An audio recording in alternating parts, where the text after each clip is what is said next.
कि यज्ञ शब्द का एक अर्थ होता है भगवान विष्णु। तो अवशिष्ट मतलब जब भगवान विष्णु को जो भोजन अर्पित किया गया वो प्रसाद हो गया, और भगवान कह रहे हैं कि साधु लोग उसको ग्रहण करते हैं और वो सभी पापों से मुक्त हो जाते हैं। तो यही भोग लगाने की प्रक्रिया हो गई कि हम भगवान राधा। अच्छा, पाप यहाँ कैसे आ रहा है? आप सब जानते हैं कि साइंस ने भी ये मान लिया है कि प्लांट्स में भी सेंसेशन होती है, और ये बातें तो काफी साल पहले ही समझ में आ गई थी, लेकिन अभी रिसेंटली भी साइंस ने एक दोबारा से एक और नई रिसर्च के माध्यम से ये जाना कि जो आपस में पेड़ पौधे होते हैं ना, जब ये एक पौधा कभी डेंजर में होता है, मान लो उसको कोई बीच में कोई काट रहा है, कोई उसके साथ घटना हो रही है, तो वो अपने पास वाले पौधे को उसी समय वार्निंग सिग्नल देता है, एक डिस्ट्रेस कॉल करता है, जैसे वो एक सूचना भेजता है कि मैं खतरे में हूँ। और ये मैं आपको अपनी मर्जी से कुछ नहीं कह रहा, आप लोग गूगल पे आराम से एक चीज देख सकते हैं। ये पिछले कुछ महीनों के अंदर ही ये अभी लेटेस्ट रिसर्च से ये प्रूव हुआ है कि पौधे भी आपस में कम्युनिकेट करते हैं, तो इनमें भी जीवन है। और जब हम किसी भी जीवित पदार्थ को अपने लिए भोगने के लिए उसका विनाश कर रहे हैं तो उसका पाप लगता है। तो इसलिए जब आप सब आगे जाकर के फ्यूचर प्रीचर्स भी बनने वाले हो, तो लोग ये पूछेंगे कि ठीक है, नॉनवेज के लिए तो आप लोग मना करते हो, लेकिन वेजिटेरियन चीजों में भी तो जान होती है, तो क्या उसका नहीं पाप लगेगा? तो ये सब बातें जब आप समझोगे इससे पहले, तो फिर आप ठीक से उनके उत्तर उनको देने में सक्षम होंगे। और भगवान अभी भक्त क्या कह रहे हैं कि जो केवल अपने लिए ही अन्न आदि पकाते हैं, हमारे जितने भी रिश्तेदार हैं, मित्र हैं, जो भोग नहीं लगाते, तो वो सब किस लिए करते हैं? भोजन को पकाना। भोजन के बिना तो किसी का भी घर नहीं चल रहा, सब खाते हैं। परंतु भगवान कह रहे हैं कि अगर आप स्वयं अपने लिए पका रहे हो तो फिर आप पाप का भागीदार बनोगे। और बल्कि हम लोग दुराचारी शब्द है, स्ट्रिक्टली अगर देखा जाए तो भगवान कह रहे हैं दुराचार है। श्लोक संख्या 14 में है, सभी जीव अन्न से उत्पन्न होते हैं और अन्न की उत्पत्ति वर्षा से होती है, यज्ञ से वर्षा होती है और यज्ञ कर्म से उत्पन्न होता है।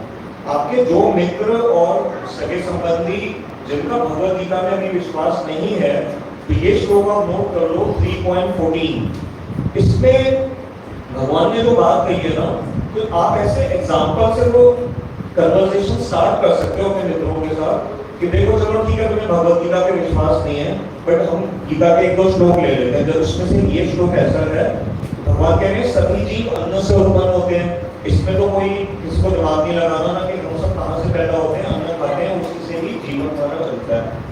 अन्न की उत्पत्ति कहाँ से होती है? भगवान कह रहे हैं वर्षा से होती है। ठीक है, अब वर्षा कैसे होती है, ये ट्रिकी पॉइंट है। अब हमारा देखा जाए तो अगर आज हमने वर्षा पे विजय पा ली होती तो फिर दुनिया में कहीं पे भी सूखा नहीं पड़ता। और कभी कभी वर्षा इतनी ज्यादा बरसती है, जैसे बॉम्बे, चेन्नई, कुछ ऐसे शहर हैं, और अभी दिल्ली में भी जो ये पहली वर्षा पड़ी थी तो बहुत भयंकर पड़ी थी, तो भी उस वर्षा को देखो रोकने का हमारे पास कोई अभी आज की डेट में तो शक्ति नहीं है। और जो अगर आप कहीं पे सूखा जब पड़ता है तो आपको पता है, तो साइंस के माध्यम से अगर वो क्लाउड सीडिंग का एक प्रोसेस होता है, बहुत कॉस्टली प्रोसेस है। अगर सिर्फ एक छोटे से हिस्से में भी अगर आपको बारिश आर्टिफिशियल रेन करानी हो, उसके लिए अरबों रुपए चाहिए, करोड़ों का भी नहीं, वो बहुत हैवी बजट होता है सिर्फ थोड़ी सी जगह पे बारिश कराने के लिए। उसके लिए आई थिंक मेरे ख्याल से केमिकल वो लोग यूज करते हैं, शायद सिल्वर नाइट्राइट है if I am not wrong. तो वो हवाई जहाज भेजे जाते हैं, उसके माध्यम से वो उसके धुएं इत्यादि के माध्यम से वो केमिकल को हवा में छोड़ा जाता है, फिर उससे आर्टिफिशियल क्लाउड्स फॉर्म होते हैं और फिर किसी जगह पे चांस होता है। लेकिन उसमें फेलियर का बड़ा प्रॉब्लम है।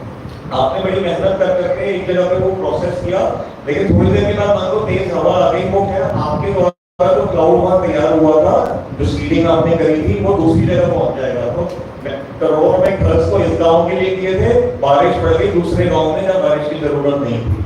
तो इंसान के हाथ में अभी बहुत सारी चीजों की लिमिटेशन है। तो यहाँ पर भगवान कह रहे हैं कि देखो अन्न की उत्पत्ति एक्चुअल वर्षा से हुई है, और वर्षा कहाँ से आ रही है? भगवान कह रहे हैं यज्ञ से होती है। इसलिए ऐसा शास्त्रों में कई जगह वर्णन आता है कि जब कभी कोई राजा पापी आ जाता है और जनता को यज्ञ इत्यादि नहीं करने देता, तो ऐसा हमारे शास्त्रों में, भागवतम में, उपनिषदों में, वेदों में ऐसी कथाएं आती हैं क्योंकि जो प्रकृति है ना वो उस राज्य के साथ कोऑपरेशन बंद कर देती है, और इसलिए फिर या तो वर्षा नहीं होगी तो सूखा पड़ेगा, फिर लोग मरते हैं। फिर पंडित गण जिनका पहले सम्मान नहीं किया जा रहा था, अरे प्रभु जी आपके ऊपर मैंने देखा ही नहीं, सॉरी। तो जब ये हम प्रभु जी का स्वागत करते हैं दिल्ली से, स्पेशली हमारी दीदी और हमारे कटियार प्रभु जी आए हैं, तो स्पेशली हम सबको ज्वाइन करने के लिए आए हैं, तो उनका बहुत बहुत स्वागत है। तो यज्ञ से वर्षा होगी, तो इसलिए फिर उस समय ब्राह्मणों के द्वारा यज्ञ इत्यादि कराए जाते हैं, तब जाकर के वर्षा होगी। और कलयुग में हम सभी भक्त जानते हैं कि कलयुग में यज्ञ की विधि क्या है, हरिनाम कीर्तन। तो हरिनाम कीर्तन अगर हम सब करते रहेंगे तो प्रकृति कम से कम हमें इतना कोऑपरेट करेगी कि हमारे जीवन में दुख नहीं रहेंगे। और अब अगली पंक्ति में भगवान कह रहे हैं कि यज्ञ कैसे होगा। देखो टॉपिक क्या चल रहा है हमारा, कि भगवान अर्जुन को कर्म का महत्व बता रहे हैं। हरे कृष्णा, ये देखिए कितना सौभाग्य का विषय है कि जैसे भक्तों को पता लगता है कि हम लोग यहाँ पे आगे 2 दिन सुनने का प्रयास कर रहे हैं, तो सभी लोगों की एक इच्छा होती है कि हम जाएं, लेकिन चूंकि दूरी है, साधन नहीं हो पाते हैं, उसके बावजूद भी ये आप लोगों को अंदाजा नहीं होगा, हमें तो बहुत दूर से आसान दिखता है कि मठ में कितनी सेवाएं हैं, और एक के बाद एक के बाद एक के बाद कार्यक्रम आते रहते हैं। उसके बाद भी हमारे कटियाल प्रभु वहाँ से चलकर पहले कहा था मैं आऊँगा, तो मुझे लगा था कितनी सेवाएं ना आ पाएँ, तो कटियाल प्रभु आए हैं, रश्मि दीदी भी आई हैं, एक बार बहुत जोर से स्वागत करेंगे। और जो हमारे जीवाएं का कार्यक्रम है, वो उनको तो सावधान ज़्यादा रहना चाहिए, क्योंकि कम ताली बजाओगे कम प्रसाद मिलेगा। प्रसाद आता है, और जो जोर से बजाएगा वो 5-6 लोग के लिए अलग से भी बन के आ सकता है। मैं तो प्रार्थना करता हूँ कि 2 शब्द आशीर्वचन में हमें दें। हरे कृष्णा, बड़ा अच्छा लग रहा है प्रभु जी, हमारे कमल प्रभु जी आए हैं नोएडा से, बंदन भी आए हैं, और नीरज प्रभु को सबसे पहले बहुत बहुत बधाई देता हूँ। खासकर हमारे नीरज प्रभु जी LNP और GYF को बड़े सुचारू रूप से चला रहे हैं हमें, और बड़ा अच्छा लग रहा है यहाँ देखकर आप सब लोग यहाँ पर भक्ति भजन करने और प्रभु जी ऐसे कार्यक्रम करते रहते हैं। मेरा तो इतना मैसेज नहीं है, पर प्रभु जी कई वर्षों से क्या डिकेड्स में शायद 2 दशकों से लगे हुए हैं, और नारायण गोस्वामी महाराज जी की कृपा है उनके ऊपर। ये वाणी प्रचार जो है बहुत अच्छे से करते हैं, ये मैं जानता हूँ। एक बार नीरज प्रभु जी के लिए और आप सबके लिए बहुत बहुत, और मैं प्रभु जी का भी धन्यवाद करता हूँ। नोएडा मठ आज की डेट में देख रहे हैं, वहाँ पे जीवाय आप लोगों ने चालू किया है, और इतनी दूर से यहाँ आना और आप सबको हरि कथा श्रवण कराना, सच में मैं इतना सौभाग्यशाली नहीं हूँ कि आप लोगों के साथ 2-3 दिन रह पाता। मेरी इच्छा तो यही थी, बट मठ की सेवा वाकई है, जिसके साथ जानते हैं गुरु पूर्णिमा है, रथ यात्रा गई है, तो अभी पहले मैं गोवर्धन से लौटा रथ यात्रा के समय था, अब गुरु पूर्णिमा की तैयारी करूँगा, और आप सबकी प्रतीक्षा करूँगा, सब भक्त लोग उस पूर्णिमा में हमें किसी को क्या करना की वाणी को उदाहरण देता हूँ। हरे कृष्णा।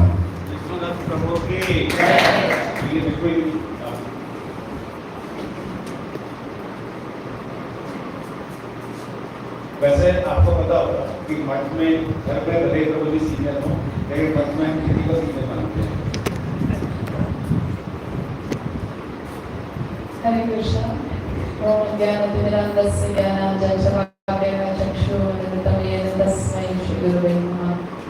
नमो विष्णुपादाय गौरकृष्णाय भूतले श्रीधरभक्तिवेदान्तमनति नमो विष्णुपादाय राधिकाय प्रियात्मने श्रीकृष्णभक्तिवेदान्त नारायण गोस्वामी नारायण वाञ्छाकल्पतरुभ्यश्च कृपा सिन्धुभैव च पतितानां पावनेभ्यो वैष्णवेभ्यो नमः।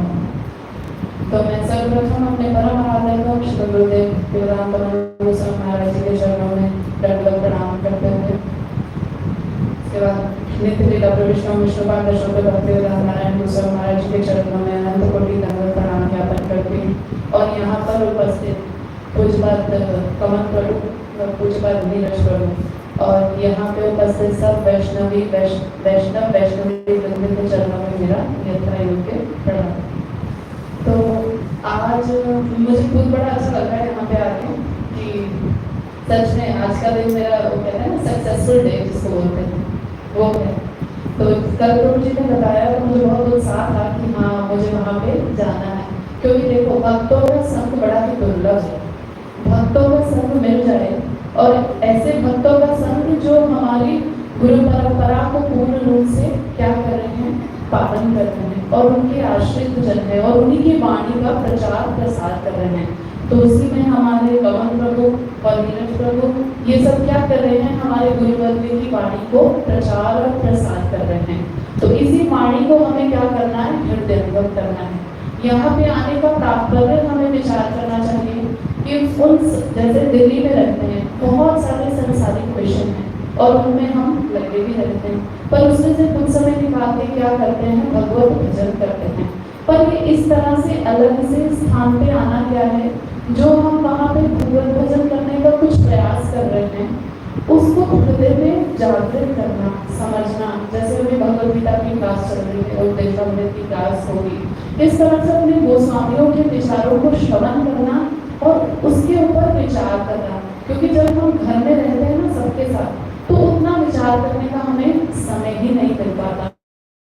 जब हम भक्तों के साथ रहते हैं तो तब हमारे अंदर एक उत्साह आता है कि हमें क्या करना है, इन सब विषयों पे विचार करना है। और जिस दिन विचार करने लग जाएंगे निश्चित रूप से हम अपने गोस्वामियों की जो भी उन्होंने हमें टीचिंग दी है उनको हृदयंगम करने का कुछ प्रयास कर पाएंगे। जैसे प्रभु जी अभी बता रहे थे भगवद गीता के अंदर कि किस तरह से जीव क्या करता है, हर आर्टिफिशियल चीजों को क्रिएट करने की क्या करता है, प्रयास करता है। पर सब कुछ कहते हैं ना कि भगवान के हाथ में, जैसे कहते हैं कि भगवान की इच्छा के बिना एक पत्ता भी हिल नहीं सकता। तो इसी तरह से अगर ये भगवान की और सबसे पहले हमारे गुरुदेव की व्यवस्था है कि ये जो हमारा ग्रुप चल रहा है श्री रमन बिहारी गौड़िया मठ में, तो ये रमन बिहारी जी की अच्छा इच्छा और हमारे श्री गुरुदेव भक्तिवेदांत नारायण गोस्वामी महाराज जी की इच्छा, तो हम सब क्या है, उनके आश्रित जन हैं। देखो संसार में करोड़ों लोग हैं और करोड़ों लोगों में भी अगर उन्होंने हमें चुना है तो हमें क्या करना चाहिए, उनके उपदेशों को अपने जीवन में पालन करना चाहिए। कुछ छीटा मुंडा भी हम पालन कर जाएंगे ना अपने जीवन में अगर उनके उपदेशों को, जिस तरह से भगवद गीता में विष्णुचक्रवर्ती की टीका है और श्री गुरुदेव ने अपनी जो टीका की है इतनी सुंदर है, इतनी सुंदर वो टीका है और हर एक शब्द को श्री गुरुदेव ने इतना खोल के विस्तृत रूप में वर्णन किया है कि उसमें कोई संशय रह ही नहीं जाएगा। और उसके भी ऊपर उनके आश्रित जन जो कहते हैं ना कि गुरु जब कोई कार्य कराते हैं तो वो क्या करते हैं, शक्ति संचरित करते हैं। तो इसी तरह से हमारे ये जो प्रचारक हैं, हमारे प्रभु जी लोग हैं, ये गुरुदेव की इच्छा से ये प्रचार प्रसार कर रहे हैं और गुरुदेव इनको शक्ति प्रदान कर रहे हैं। और मैं आगे भी प्रार्थना करती हूँ कि इसी तरह से ये प्रचार कार्य सुचारू रूप से चलता रहे और आप सब इसमें बढ़ चढ़कर और बड़े उत्साह के साथ इसके अंदर क्या करें, पार्टिसिपेशन करें। वांछा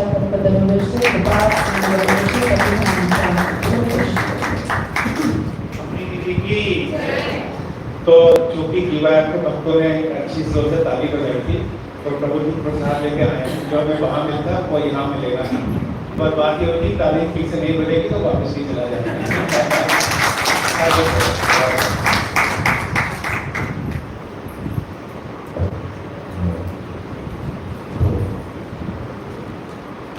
मैच दोबारा से आरंभ हो रहा है।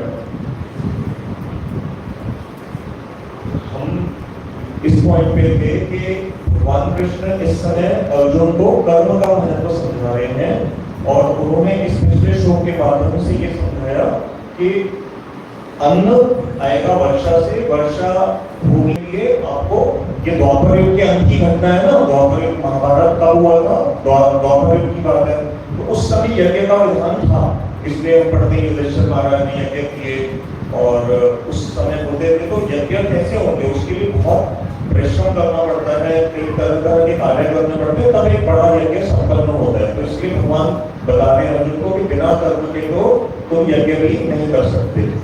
श्लोक संख्या 15 में आता है, कर्म को वेद से उत्पन्न जानो और वेद को अच्युत से उत्पन्न जानो। ये समझने वाला थोड़ा विषय है। अतः सर्वव्यापक ब्रह्म सर्वदा ही यज्ञ में प्रतिष्ठित है। अब भगवान की इंटेंशन क्या है कि क्योंकि अर्जुन जो है वो एक आर्य पुरुष है, एक अच्छे संस्कारों वाले व्यक्ति है, तो उनको श्रद्धा जब तक किसी कार्य के प्रति नहीं होगी तो वो उसके प्रति बहुत ज्यादा उत्साह नहीं प्रदर्शित करेंगे। क्योंकि अर्जुन फंसे पड़े हैं कि मुझे किसी भी तरह से कर्म छोड़ना है, मुझे युद्ध नहीं करना है। अब भगवान उनको ऐसा समझाने का प्रयास कर रहे हैं कि तुम जिस युद्ध को इस समय एक हेय कार्य समझ रहे हो, एक इंफीरियर एक्टिविटी समझ करके युद्ध से भाग रहे हो, वास्तव में तुम उसके अंदर छुपे हुए दिव्य भाव को समझो। वो दिव्यता कैसे आएगी, वो इस श्लोक से प्रसिद्धि इसकी है, समझ सकते हैं। कर्म ब्रह्मोद्भवम विद्धि, विद्धि मतलब जानो अर्जुन कि कर्म जो है ना वो ब्रह्म से उत्पन्न होता है। अब ब्रह्म का यहाँ क्या तात्पर्य है, स्पिरिचुअलिटी, दिव्यता। तो कर्म को वेद से उत्पन्न जानो। वेद जो है वो हम सभी जानते हैं भगवान नारायण की श्वास से, ब्रीदिंग से प्रकट हुए माने जाते हैं। और जैसे कोई भी वस्तु खरीदते हुए उसके साथ एक मैनुअल मिलती है, तो जब इस यूनिवर्स की क्रिएशन हुई तो उस समय इसके साथ जो मैनुअल दी गई वो वेद है। तो वेदों के अंदर जो भी क्रियाएं दी गई हैं वो मनुष्य जीवन का उत्थान करने के उद्देश्य से दी गई हैं।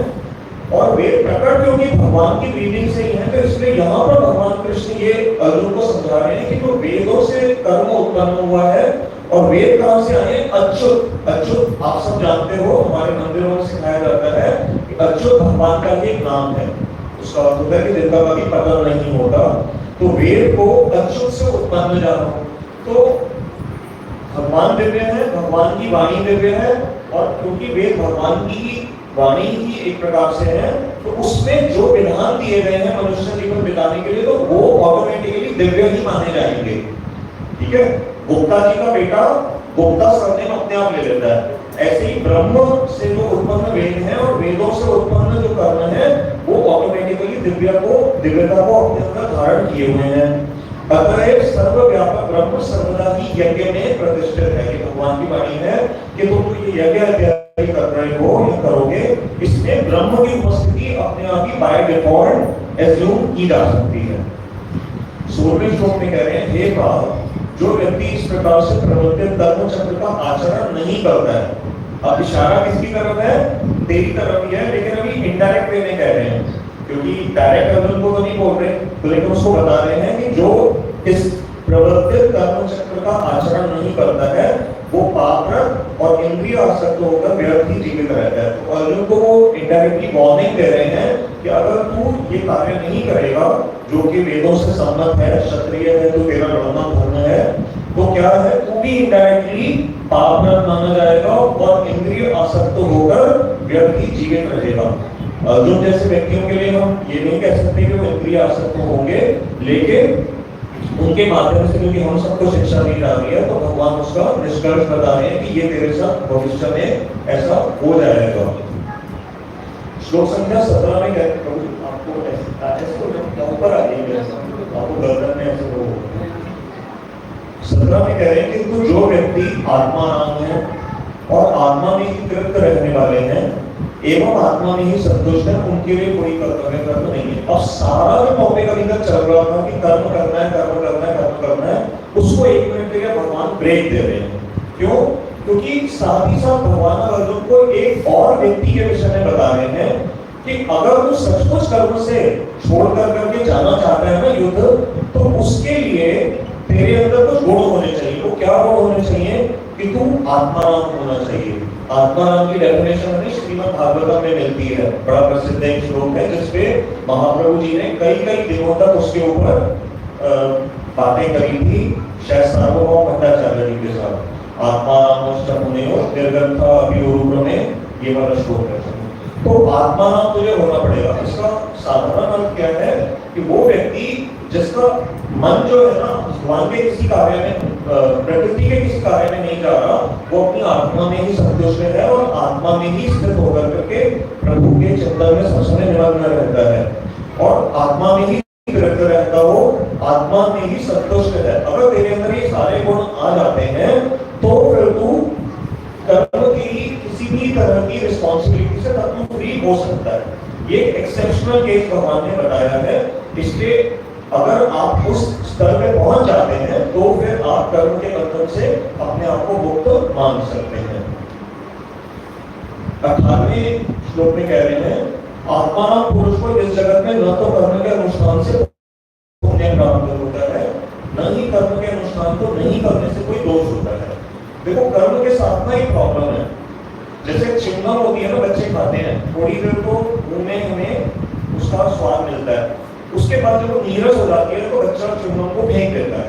अब च्युइंगम एक ऐसा पदार्थ है, इतना निकृष्ट पदार्थ है, उसको फेंकने के बाद उससे किसी का भला नहीं होगा, क्योंकि वो किसी ऐसी जगह जहाँ आपको स्कूल याद होगा जब बच्चे एक दूसरे को तंग कर देते तो च्युइंगम जानबूझ करके डेस्क पे चिपका देते हैं, तो कोई बच्चा बैठेगा तो उसकी पैंट पे चिपक जाएगी, शू पे लग जाए तो भी तंग करती है। तो वास्तव में कर्म जो है ना वो समाप्त नहीं होता जनरली। तो कर्म का जो कहीं अगर आपने बीज बो दिया ना कोई भी कर्म, तो वो फल तो देगा ही देगा। साइंस भी कहता है कि every action has an equal and opposite reaction. तो कर्म के साथ भी यही समस्या है, लेकिन भगवान कहते हैं वो जो आत्माराम है वो इस च्युइंगम की परेशानी से मुक्त हो जाता है, क्योंकि उसके कर्म का फल उसको मानता नहीं है और कर्म ना करने का उसको कोई दोष भी नहीं लगता, परंतु उसके लिए पहले आत्माराम वाले स्तर पे जाना पड़ेगा। उनको अपने प्रयोजन के लिए इस ब्रह्मांड के समस्त जीवों में से किसी के आश्रय की कोई आवश्यकता नहीं है। हमारे सुखदेव गोस्वामी जी के उदाहरण से हम समझ सकते हैं, वो जब पहले तो गर्भ से ही नहीं बाहर आ रहे थे, जब आए तो सीधा जंगल की तरफ चले गए और उनके पिता व्यासदेव जी जिनकी कृपा से हमें भगवद गीता, महाभारत, सारे पुराण, उपनिषद, वेदांत सूत्र सभी को हमें देने वाले कौन है? परम पूज्य श्री व्यासदेव जी हैं। व्यासदेव जी अपने पुत्र के पीछे पीछे भाग रहे हैं कि हे पुत्र तू कहाँ जा रहा है। तो वो जो सुखदेव गोस्वामी जी की स्थिति है ना, उससे आप समझ सकते हो कि आत्माराम क्या होता है। बिल्कुल निर्भूत अवस्था, जैसे नित्यानंद प्रभु जी की अवस्था मानी जाती है। तो ऐसी स्थिति में जाकर के उस तरह के जीव का अपने इवन माता पिता, ऋषियों के प्रति, देवताओं के प्रति जो हमारे ऋण बताए गए हैं शास्त्रों में, वो सभी ऋणों से मुक्त है। क्यों? क्योंकि उसकी इस संसार बाह्य अवस्था से किसी प्रकार की कोई आइडेंटिफिकेशन नहीं है, वो बिल्कुल मुक्त हो चुका है।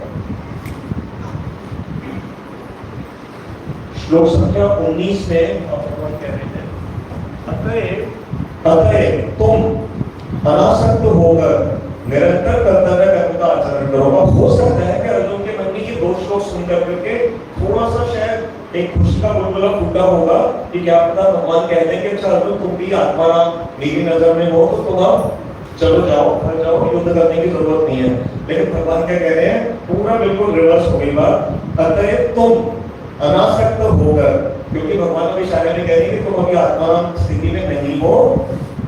भले अर्जुन है आत्माराम स्थिति में, हम सब जानते हैं, परंतु इस समय वो रोल क्या प्ले कर रहे हैं? एक गृहस्थ क्षत्रिय लीडर का रोल प्ले कर रहे हैं। तो इस समय उनसे ये हम एक्सपेक्ट नहीं कर रहे हैं कि वो युद्ध के मैदान में ऐसे पद्मासन लगा करके ध्यान करना आरंभ कर देंगे। युद्ध का मैदान उसके लिए नहीं है। तो निरंतर कर्तव्य कर्म का आचरण करो, क्योंकि अनासक्त होकर कर्म का आचरण करने से पुरुष मोक्ष प्राप्त करता है। तो भगवान ने उनको ये तो नहीं बोला कि तुम आत्माराम स्टैंडर्ड के हो, लेकिन साथ ही रास्ता बता दिया कि जो फल आत्माराम को ऑटोमेटिकली मिलता है वो तुझे भी मिल जाएगा अगर तू अनासक्त होकर आज की लड़ाई लड़ेगा। तो कंडीशन लगा दी कि तुझे क्वालिफिकेशन करनी पड़ेगी। क्या क्वालिफिकेशन? ये वाला एग्जाम पास कर ले कि लड़ाई लड़ने से अनासक्त का भाव है।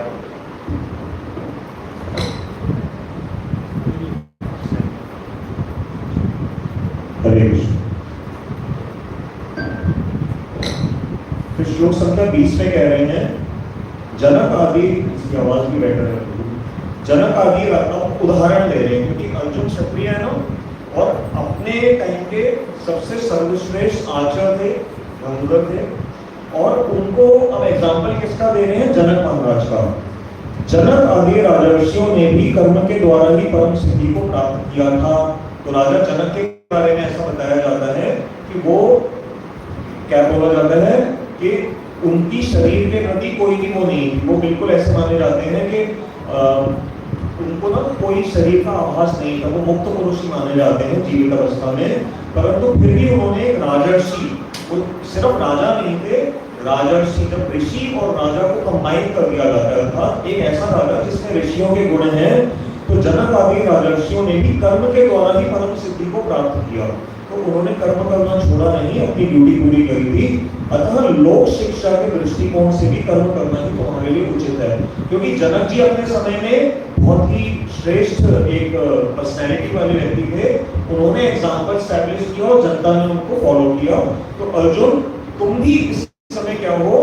भरतवंशी हो, पांडवों के कुल को इस युद्ध के मैदान में तुम रिप्रेजेंट कर रहे हो, अपनी पूरे के पूरे इस उच्च कुल परंपरा को।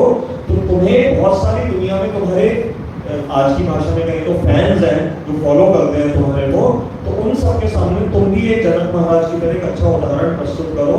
और तुम्हारे लिए लोग, अगर तुम्हें चलो मान लिया मुझे कि तुम्हें लड़ाई में इंटरेस्ट नहीं है, तुम नहीं मानना चाहते, परंतु अच्छा ऐसा करो, कुछ कार्य ऐसे होते हैं जो दुनिया को एग्जाम्पल प्रेजेंट करने के लिए किए जाते हैं, तो तुम उसको करो। इससे तुम्हारे को देख करके बहुत सारे लोगों को गाइडेंस मिलेगी। श्लोक संख्या 21 में ये बहुत ही प्रसिद्ध श्लोक है, ये हम सबको याद होना चाहिए। यद यद आचरति श्रेष्ठः तत्तदेव वितरो जनः स यत् प्रमाणं कुरुते लोकस्तत् अनुवर्तते। ये आप देखेंगे कई जगह पे जो अखबारों में जब कोई प्रसिद्ध व्यक्ति जब दुनिया छोड़ करके जाता है, तो कई बार कोई बड़ी कंपनी या उनके जो फॉलोअर्स या उनका खानदान जो है तो उस तरह से देते हैं। अमीर मतलब उन लोगों के लिए जो प्रसिद्ध व्यक्ति होते हैं, किसी भी फील्ड के हो सकते हैं। भगवान कह रहे हैं श्रेष्ठ व्यक्ति जिस प्रकार का आचरण करते हैं, अन्य लोग भी वैसा ही आचरण करते हैं, और वो जो भी कुछ प्रमाणित करते हैं, अन्य लोग भी उनका ही अनुवर्तन करते हैं। ये आज के ज़माने में हम देख रहे हैं कि हमारा यूथ किन को फॉलो करता है? अभिनेताओं को और स्पोर्ट्स स्टार्स को, ठीक है। वो जो भी जिस तरह का ड्रेस पहनेंगे वैसा ही हम कोशिश करते हैं पहनने की। वो जिस तरह की कारों में घूमते हैं तो लोग उसी को ही फॉलो करना चाहते हैं।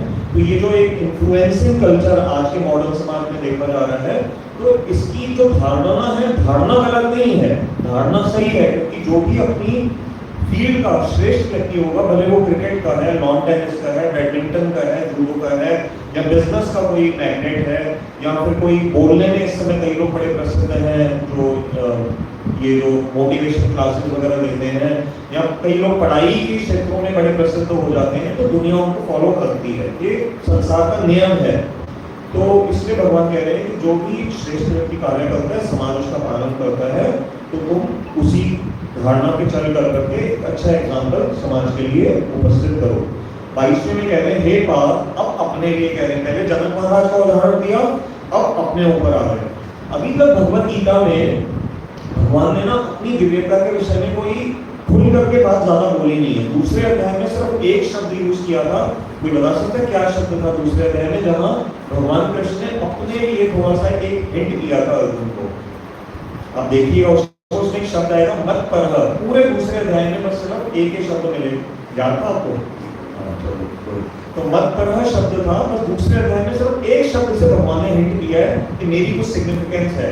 अब तृतीय अध्याय में अब थोड़ा सा यहाँ पर वे अपने ऊपर प्रकाश डाल रहे हैं। अभी भी ये नहीं कहेंगे कि मैं भगवान हूँ, वो अभी चौथे अध्याय से शुरू होगा दिव्यता उनकी। तीसरे में बस क्या कह रहे हैं देखो अपने बारे में, हे पार्थ, यद्यपि मेरे लिए कुछ भी करणीय कर्म नहीं है, क्योंकि मेरे लिए तीनों लोगों में कुछ भी अप्राप्त और प्राप्त करने योग्य नहीं है, तथापि मैं कर्म में प्रवृत्त हूँ। तो भगवान कृष्ण अपने बारे में कह रहे हैं कि मुझे तीनों लोगों में सब कुछ प्राप्त है, और ऐसा कुछ भी नहीं है जो मेरे लिए प्राप्त करने योग्य हो, फिर भी मैं कर्म में प्रवृत्त हूँ। यहाँ इंडायरेक्ट हिंट कर दिया, क्योंकि त्रिशु लोकेशु, संस्कृत में शब्द आया त्रिशु लोकेशु। अगर सिर्फ सिंगल लोक की बात कर रहे होते ना, तो फिर भी चलो माना जाता था, सकता था कि महाभारत का जब युद्ध हो रहा है तो उस समय कृष्ण कहाँ के राजा थे? द्वारका के। तो फिर हम इस श्लोक का ये ले सकते थे कि चलो वो द्वारका के राजा हैं, बहुत वैभव है प्रभु के पास, जो सुदामा जी को इन्होंने इतना वैभव ऐसे ही दे दिया था, तो प्रभु के पास सब कुछ है, 16,108 रानियां हैं और महल है इतने, लेकिन यहाँ भगवान ने शब्द यूज किया त्रिशु। तो त्रिशु मतलब 3 लोक की बात कर रहे हैं भगवान। तो त्रिलोकीनाथ जो भगवान के लिए शब्द यूज होता है ना, त्रिलोकीनाथ, तो वो यहाँ से इंडिकेशन है कि मैं साधारण नहीं हूँ, सिर्फ इस लोक का राजा नहीं हूँ अर्जुन। ये अभी सांकेतिक भाषा यूज हो रही है, डायरेक्टली नहीं कह रहे हैं। श्लोक संख्या 23 में कह रहे हैं अपने बारे में, हे पार्थ, यदि कभी मैं सावधानी पूर्वक कर्म में प्रवृत्त ना हूं तो निश्चय ही सभी मनुष्य सर्वतोभावे मेरे पद का अनुकरण करेंगे। अब सभी मनुष्य, ये दूसरा हिंट दे रहे हैं, क्योंकि कोई कितना भी प्रसिद्ध हो ना, जैसे कोई फुटबॉल का बहुत बड़ा स्टार होगा, उसके फॉलोअर्स वही होते हैं जो फुटबॉल गेम में इंटरेस्ट रखते हैं। अभी मैं आप सबसे पूछूं कि इस समय जो फुटबॉल का इंटरनेशनल लेवल पे 2 बड़े टूर्नामेंट्स चल रहे हैं, कौन कौन सी टीम फाइनल में पहुंची है, तो हो सकता है अभी आप मुझे शायद जवाब ना दे पाओगे। कोई दे सकता है, सिर्फ वो दे पाएगा जिसका फुटबॉल में इंटरेस्ट होगा। क्रिकेट में जनरली भारतीयों का अधिक इंटरेस्ट होता है, तो मैं पूछूंगा वर्ल्ड कप कौन जीता, तो आप सब आसानी से बता दोगे। चाहे क्रिकेट में आपका इंटरेस्ट नहीं किया, बट घरों में हर एक घर पे टीवी पे चल रहा होता है तो हमें पता होता है। यहाँ पर भगवान कह रहे हैं कि सभी मनुष्य, तो सभी मनुष्य मतलब सिर्फ इस ब्रह्मांड के नहीं, कहीं और के भी हो सकते हैं। तो इसलिए ये पता लग रहा है कि भगवान कह रहे हैं कि मैं अगर कर्म करना छोड़ दूंगा ना, तो सारी सृष्टि का विनाश हो जाएगा, क्योंकि सभी लोग कर्म करना छोड़ देंगे। यदि मैं कर्म ना करूं, 24वें श्लोक में कह रहे हैं, तो सभी लोग भ्रष्ट हो जाएंगे और मैं वर्ण संकर का प्रवर्तक बन जाऊंगा। ये वर्ण संकर पहले कहाँ आया गीता में? पहले चैप्टर में अर्जुन ने ये लॉजिक भगवान को दिया था कि अगर मैं लड़ाई करूंगा तो पुरुष लोगों का नाश होगा। वॉर जब भी होती है तो पुरुषों का विध्वंस होता है, मृत्यु को प्राप्त होते हैं। अगर समाज में पुरुष नहीं रहेंगे तो जो स्त्रियां बेचारी हैं उनको कोई, देखो स्त्री के लिए वैदिक समाज क्या कहता है, जब तक हम अनमैरिड हैं तो पिता के संरक्षण में रहना चाहिए। जब मैरिज हो जाती है तो पति के साथ रहो। अगर पति दुनिया को छोड़ करके चले गए, चाहे उन्होंने संन्यास ले लिया या मान लो वो दुनिया छोड़ गए, मृत्यु हो गई, तो फिर अपने बच्चों के संरक्षण में रहो, क्योंकि स्त्री को प्रोटेक्शन की बहुत जरूरत है। समाज में गंदे तरह के विचार वाले लोग हैं जो स्त्री का गलत तरीके से उनका शोषण करने का प्रयास करते हैं।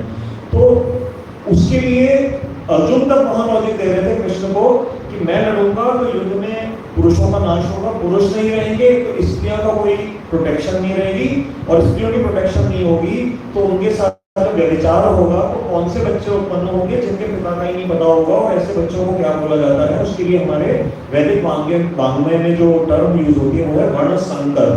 तो अब भगवान कह रहे हैं कि अगर तेरे से मैं उल्टी बात बोल रहा हूँ, अगर मैं आज कर्म करना छोड़ दूंगा या तेरे जैसे लीडर कर्म करना छोड़ देंगे तो वर्ण संकर पैदा होंगे। इस प्रकार मैं ही सारी प्रजाओं के नाश का काम करूंगा। भगवान ये वाली बात अपने लिए कह रहे हैं। श्लोक संख्या 25 में कह रहे हैं, हे भारत, कर्म में आसक्त अज्ञानी लोग जिस प्रकार कर्म करते हैं, लोक शिक्षा के इच्छुक ज्ञानी व्यक्ति भी उसी प्रकार ही अनासक्त होकर कर्म करें। कह रहे देख ऐसा है, कई तरह के लॉजिक दे रहे हैं। भगवान इतने चतुर हैं कि भगवान से कौन जीत सकता है, तो तरह तरह के लॉजिक अलग अलग है। जैसे अर्जुन ने पूरा दिमाग लगा करके बहुत तरह तरह के भगवान के सामने पॉइंट्स रखे थे पहले अध्याय में। अब भगवान की बारी है, एक एक तरह से अर्जुन को घेर रहे हैं। कह रहे अच्छा एक बात बता, जो अज्ञानी लोग होते हैं ना दुनिया में, जो कर्म में आसक्त हैं, तो जैसे वो डेडिकेशन से लगे हुए हैं, अब आप सब हम जो लोग हैं ना, वो दुनिया की नजरों में पागल हैं। पता है क्यों? क्योंकि वर्किंग डेज के अंदर कल ही हम निकल गए, अब आपकी कोई बिजनेस कॉल्स भी आ रही होंगी, कितनी ईमेल्स इकट्ठी हो गई होंगी, व्हाट्सएप पे मैसेजेस आए हुए होंगे, बच्चे कोई कहीं पे कोई पता नहीं कहाँ चले गए, मम्मी फोन भी नहीं उठा रही, क्या हो गया है, पापा कहाँ चले गए, हम जैसे भी है। तो उनकी दृष्टि में उनको हमारी क्रियाएं नहीं समझ में आएंगी। गीता में एक श्लोक से भी समझ में आता है ना कि जो अकर्म में कर्मों को देखता है और कर्म में अकर्म को देखता है, ये सब उसके प्रैक्टिकल एग्जाम्पल्स हैं जो हमारे साथ होता है दुनिया के अंदर। तो कृष्ण कह रहे हैं कर्म में आसक्त अज्ञानी लोग जिस प्रकार कर्म करते हैं, तो वो उनकी आसक्ति किसमें है? कर्म करने में। अभी जब हमारी बस कल आ रही थी तो बवाना के बिजी मार्केट से जब थे, तो देखो कैसे सब लोग बड़ी डेडिकेशन से, जिसको इंग्लिश में कहते हैं ना religiously, they were doing their work. सब अपने दुकान पे बैठे हुए हैं, कस्टमर्स को अटेंड कर रहे हैं। तो उनको अभी उस समय कोई होश नहीं है, किसी भी समय मृत्यु का फोन कॉल आ सकती है, परंतु लगे हुए अपने कार्य में। तो भगवान उनके उदाहरण से बता रहे हैं कि जैसे अज्ञानी लोग कर्म में आसक्त हैं, उसी प्रकार लोक शिक्षा के इच्छुक ज्ञानी व्यक्ति भी उसी प्रकार ही अनासक्त होकर कर्म करे। कर्म में इंटेंसिटी वैसी होनी चाहिए जैसे उन लोगों की है जो आसक्त हैं, परंतु फर्क क्या है, वो आसक्त होकर कर्म कर रहे हैं, किसमें आसक्त हैं, कर्म के फल में। कि मैं दुकान पे बैठा हूँ, मुझे रात को अपने घर में 2000 रुपए कैश चाहिए ही चाहिए, क्योंकि बच्चे की कल सुबह स्कूल में फीस भरनी है। वो डेडिकेशन से अपना काम कर रहा है। और हमारे जैसे लोग, हम क्या कर रहे हैं, हम भी पूरी डेडिकेशन से काम कर रहे हैं, लेकिन हम अनासक्त होकर कर रहे हैं। ये भगवान अर्जुन को इस श्लोक के माध्यम से बता रहे हैं। 26वें में कह रहे हैं, ज्ञान योग के उपदेशक अज्ञ व्यक्तियों को यह उपदेश देकर उनकी बुद्धि में भ्रम उत्पन्न नहीं करेंगे कि कर्म त्याग कर ज्ञान का अभ्यास करो। ये देखो बड़ा, ये थोड़ा सेंसिटिव श्लोक है, इसमें ध्यान देना। मैं बड़ा प्रयास करता हूँ। कभी कभी देखो, हम जब आए थे ना भक्ति में, तो हम इस्कॉन के टाइम पे आ गए थे, और थोड़ा सा मैं यहाँ क्रिटिसाइज नहीं कर रहा हूँ, मैं आपको स्टाइल ऑफ वर्किंग बता रहा हूँ। आप सब भी जानते हो ये बात। जैसे इस्कॉन के हमारे जो मित्र होते हैं, भक्तगण हैं, हम भी इस्कॉन ही है। हमारे गुरुदेव ने हमें क्या समझाया, गुरुदेव के कई ऐसे लेक्चर आपको मिलेंगे, गुरुदेव कह रहे हैं हम सब इस्कॉन ही हैं। क्यों? क्योंकि इस्कॉन क्या है, international society for Krishna consciousness. तो हम सब भी एक इंटरनेशनल सोसाइटी और कृष्ण भगवान की भक्ति करना चाह रहे हैं, तो उस डेफिनेशन के अनुसार हम सभी इस्कॉन के ही हैं। लेकिन संस्था के एंगल से जब हम इस्कॉन में होते थे, पूज्यपाद रामचंद्र प्रभु जी, पूज्यपाद विष्णु प्रभु जी, पूज्यपाद रोहिणी नंदन प्रभु जी, मैं था, और भी हमारे जीवन नीरज शर्मा प्रभु जी से भी बात हो रही थी। तो वहाँ क्या है, थोड़ा सा प्रचार के ऊपर फोकस अधिक है, तो प्रचार करो, बहुत प्रचार करो। अब उसमें कई बार क्या होता था कि हम प्रचार करने गए, अब इतने उस समय डेडिकेशन से लग गए थे यूथ में, कि अब जैसे जो हमारे मित्र, जो मान लो कोई उस समय हमारा फ्रेंड है, हम कॉलेज लाइफ में आ गए थे, तो मान लो वो IAS की तैयारी कर रहा है या CA का एग्जाम क्लियर कर रहा है, आई एम फ्रॉम SRCC, तो मेरे जितने भी मित्र थे सब बड़े बहुत हाईली मतलब क्वालिफाइड घरों से और उसमें थे। अब मैं सेकेंड ईयर में भक्ति में इतना डेडिकेशन से आ गया था, तो मुझे भक्ति के अलावा कुछ सूझता नहीं था। तो नेचुरली और इस्कॉन में प्रभावित था, तो हम प्रचार करते हुए सबको बस यही बोलते थे कि नहीं पढ़ करके क्या होगा, और ऐसे कर करके। लेकिन भगवान यहाँ पर गीता में देखो उस चीज के लिए मना कर रहे हैं। भगवान कह रहे हैं ऐसे लोगों को मत छेड़ो। उसके लिए या तो ये कार्य अपने गुरुजनों के ऊपर छोड़ो। गुरुजन जानते हैं, जैसे हम जब गुरुदेव के पास आए ना, तो हमारी जो गाड़ी रामचंद्र प्रभु जी की, विष्णु प्रभु की, हमारी 100 की स्पीड पे भागे जा रही थी कि प्रचार प्रचार प्रचार। तो गुरुदेव ने एकदम से उस पर ब्रेक लगवाया कुछ टाइम तक। उन्होंने कहा नहीं बैठो, पहले मेरे साथ बैठो। रामचंद्र जी को कहते थे तुम्हें जाना है प्रचार करने, लेक्चर देने जा रहे हो, अच्छा बताओ क्या प्रचार करोगे। तो हम ऐसे बोलते थे कि हाँ गीता की और ये बातें बताएंगे। अब गुरुदेव कोई ऐसा टफ क्वेश्चन हमारे सामने डाल देते थे, उसका हमारे पास कोई जवाब ही नहीं होता था। तो कुछ समय तक गुरुदेव ने हम सबको रोका, और फिर धीरे धीरे अपने भावों में हमें कृपा, जो भी रश्मि दीदी हमें बता रही थी, तो गुरुदेव ने उसमें हमारी थोड़ी सी प्रतिष्ठा अपनी कृपा से कराई, और फिर आज हम सब फिर से प्रचार का कार्य कर रहे हैं। लेकिन थोड़ा सा दोनों लेवल्स में काफी फर्क है। आज हम गुरु के अनुगत्य में उनकी कृपा को, उनका आदेश मान कर करके जा रहे हैं। उस समय क्या था, बस भावना में बहे जा रहे थे। वो गलत नहीं है, लेकिन उससे कुछ कुछ समाज में ना थोड़ी परेशानियां फैल जाती हैं।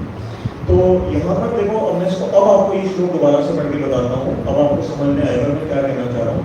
ज्ञान योग के उपदेशक अर्थात हमारे जैसे टीचर्स अज्ञ व्यक्तियों को, अज्ञ कौन होते हैं, जिनको अभी कुछ पता नहीं है, यह उपदेश देकर उनकी बुद्धि में भ्रम उत्पन्न नहीं करेंगे। उनको भ्रमित मत करो कि कर्म त्याग कर ज्ञान का अभ्यास करो। हम अगर एकदम से उनको कहेंगे ना कि सब कुछ छोड़ दो, गृहस्थी छोड़ दो, देखो ये ठीक नहीं है। अगर ये गृहस्थ भी अपने आप में बड़ा पवित्र आश्रम है, तो गुरुदेव ने जैसे हमको उसका महत्व समझाया, मेरा विवाह स्वयं गुरुदेव ने अपने आदेश से करवाया, इससे ज्यादा और क्या हो सकता है। तो ये ग्रेविटी जो गुरुदेव में थी, जो वो जो हर आश्रम को एक पवित्र तरीके से भक्ति में मोड़ने का जो उनके अंदर सामर्थ्य था ना, तो हमारे अंदर वो चीज नहीं है। तो हम इस तरह से ना करें, इसलिए भगवान यहाँ पर वार्न कर रहे हैं कि कर्म त्याग का करके ज्ञान का अभ्यास करो, ऐसा नहीं बोलना उन्हें, बल्कि अब करना क्या है। देखो भगवान तरीका बता रहे हैं कि कैसे उठाओगे इन लोगों को। समाहित चित्त से अनासक्त होकर स्वयं सभी कर्मों का भलीभांति आचरण करते हुए अज्ञ व्यक्तियों को भी कर्म में नियुक्त करेंगे। तो अपना जिस भी आश्रम में हम लोग हैं पहले तो उसका डेडिकेशन से फॉलो करें। जैसे महाप्रभु की वाणी में प्रचार के लिए क्या आता है, कौन बताएगा वो श्लोक जो हर जगह लोगों को बताते हैं? जन्म सार्थक करी कर परोपकार। तो पहले चरण महाप्रभु जी ने क्या कहा है, पहले अपना जन्म सार्थक, भारत भूमि में जन्म होइले या जन्म सार्थक करी कर परोपकार। परोपकार बाद में आएगा, पहले अपने आप को बचाओ। डूब रहे हैं, स्विमिंग आती नहीं है, तो दूसरे को भी अगर बचाने का प्रयास करेंगे तो खुद तो डूब ही रहे हैं, सनम तुम्हें भी ले डूबेंगे, तो वो नहीं करना है। तो इसलिए भगवान इस बात के लिए बता रहे हैं कि पहले स्वयं जिस आश्रम में हो उसमें अच्छी तरह से एक एग्जाम्पल बनो, जैसे अर्जुन को एग्जाम्पल बनने की यहाँ पर कह रहे हैं। और साथ साथ कह रहे हैं कि अब क्या करो, जो तुम्हारे मित्र सगे संबंधी जो भी हैं उनको कर्म में नियुक्त करो। लेकिन अभी आगे बताएंगे कौन से कर्म में, जैसे जिससे धीरे धीरे धीरे धीरे उनका उद्धार हो। भक्ति में आगे हैं, पर तो अपने वो दिन याद करो जब हम बिगिनर्स थे। मान लो नीरज प्रभु जी ने सभी को पहले दिन कह दिया होता कि बच्चों रात के 12 बजे जब माता पिता सो जाते हैं अपना अपना बैग लेकर के जनकपुरी मठ के सामने ये हमारे लिए घर लेके रख दिया, यहाँ सब पहुंच जाना और फोन अपने एक महीने के लिए सब स्विच ऑफ कर देना, तो कितने लोग यहाँ पर आज हॉल में बैठे होते? मुश्किल है ना। लेकिन वो अभी कुशल ट्रेनर है ना, उन्होंने गुरुदेव से सब चीजें सीखी हैं धीरे धीरे धीरे धीरे धीरे धीरे।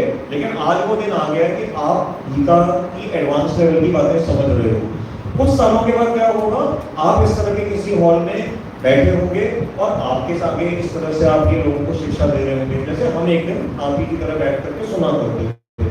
अच्छी तरह सुना तो आज थोड़ा सा गुरुदेव की कृपा से सुनाने के लिए सक्षम कुछ हद तक हो पाए हैं थोड़े से। श्लोक संख्या 27 में कह रहे हैं, सभी प्रकार के कर्म प्रकृति के गुणों द्वारा किए जाते हैं। ये भी बड़ा प्रसिद्ध श्लोक है, हमें याद होना चाहिए। प्रकृति क्रियमाणानि गुणहि कर्माणि सर्वशः अहंकार विमूढ़ आत्मा कर्ता हमिति मन्यते।